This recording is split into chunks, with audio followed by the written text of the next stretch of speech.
ముద్రగడ పద్మనాభం గారు వైసీపీ జగన్ పార్టీలో చేరుతున్నారని కొంతమంది కాపు నాయకులు నాకు చెప్పారు. న్యూస్లో కూడా వస్తుందని. నేనైతే ఇది నిజమని నమ్మను. ఎందుకంటే వైసీపీ అవినీతి ఆకాశాన్ని అంటుకుందని అందరికీ తెలిసిపోయింది. కొండలు గుట్టలు పుట్టలు అన్నీ అమ్మేశారు. చివరికి సెక్రటరియట్ బిల్డింగ్ 200 దేశాల్లో ఎవడైనా 29 రాష్ట్రాల్లో ఎవడైనా సెక్రటరియట్ బిల్డింగ్ ని తాకట్టు పెట్టి 360 కోట్లు తెచ్చుకున్నారా?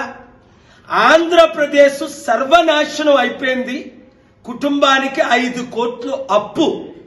అలాంటి వైసీపీ పార్టీలో ముద్రగడ పద్మనాభం గారు చేరితే చరిత్రహీనులు అయిపోరా? చూడండి, డాక్టర్ బిఆర్ అంబేద్కర్ మంత్రి పదవిని మానవ హక్కుల కొరకు, బడుగు బలహీన వర్గాల హక్కుల కొరకు కాళ్ళతో తన్నేసి చరిత్రలో ఒక నాయకుడిగా నిలబడిపోయారు. ముద్రగడ పద్మనాభం గారు, బాబు మోహన్ గారు మీకంటే పెద్దవారు, మాజీ మంత్రి, 1451 సినిమాల్లో యాక్ట్ చేసిన వారు మీ ఇంటికి రాబోతున్నారు. ప్రజాశాంతి పార్టీలో ఆయన చేరారు. అనేక మంది మాజీ మంత్రులు, ఎమ్మెల్యేలు చేరుతున్నారు. ఇప్పుడే నాతో మాట్లాడారు. వారిని మీరు మా పార్టీ తరపున ఆహ్వానించండి. మా అధికార ప్రతినిధి వాళ్ళందరూ వస్తారు.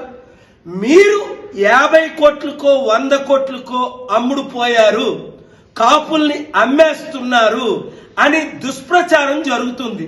అది నిజమైతే మీరు వైసీపీలో చేరుతారు, చరిత్రహీనులుగా మిగిలిపోతారు. కనుక మీరు కాకినాడలో మీకు మీ కొడుక్కి వాళ్ళిచ్చినట్టే టికెట్లు ఇద్దాం. 10 సీట్లు మీ ద్వారా మినిమం ఈస్ట్ వెస్ట్ గోదావరిలో గెలిపిద్దాం. అవసరమైతే మిమ్మల్ని ముఖ్యమంత్రి అభ్యర్థిగా ప్రకటిద్దాం. 27% ఉన్న కాపులు, 90% ఉన్న బీసీ ఎస్సీ ఎస్టీలు ఏకమవుదాం. ఈ 2 కుటుంబ కుల పార్టీల నుంచి మీరు ముక్తి చెందాలని నా మెసేజ్. ఈ వీడియో ముద్రగడకు చేరినంత వరకు